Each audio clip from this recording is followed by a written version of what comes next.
Hello' বন্ধুসকল, আৰু আজি আমাৰ সন্ধিয়া ৰেচিপিটো হ'ল মানে এইটো কি আৰি মাছ নকয় ইয়াক, মানে গজি না কি ঠিক তেনেকৈ কৰে।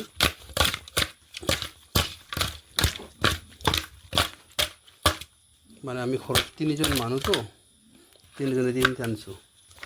তিনিটাত 600 গ্ৰাম আছে, এই তিনিটাত 600 গ্ৰাম আছে। আৰু মোৰ ফেমিলিয়ে বোলে কিবা কিবি কুৰপেটা কিবা কি বুলি কয়, এইটো দাগ দিব। মানে এইটো বহুত ডাঙৰ ডাঙৰ যে, সৰু নহয় কিন্তু বহুত ডাঙৰ ডাঙৰ। তিনিটাত যদি 600 গ্ৰাম হয়, এটাত কিছুমান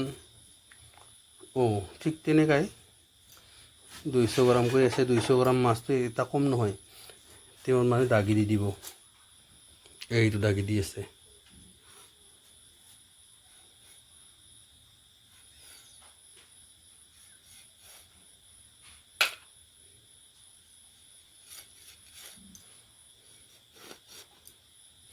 আৰু আপোনালোকেতো জানে, আমি ব্যৱসায় কৰা মানুহ কেতিয়াও আমাৰ খোৱা লোৱা কেতিয়াও সুবিধা নাথাকে।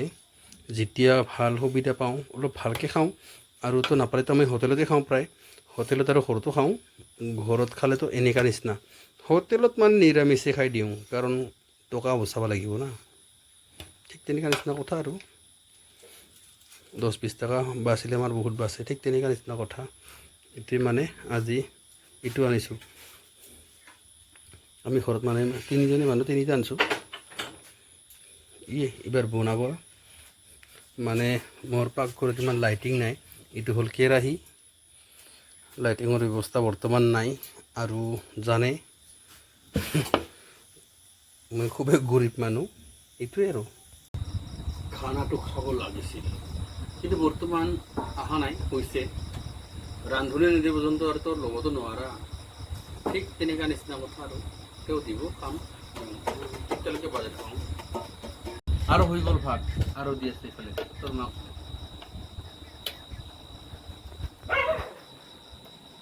এই যে ভাত, এইবাৰ আমি লৈ ল'ম মাছ, যে ডাঙৰ মাছ।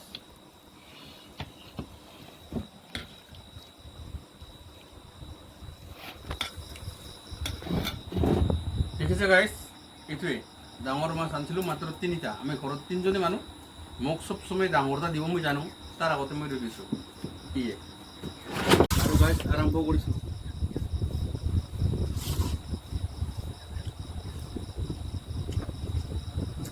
এইটো গাহৰি পিটো আছিল, এইটো মাছ খুব গৰম।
হৈ যায় তাৰ কাৰণে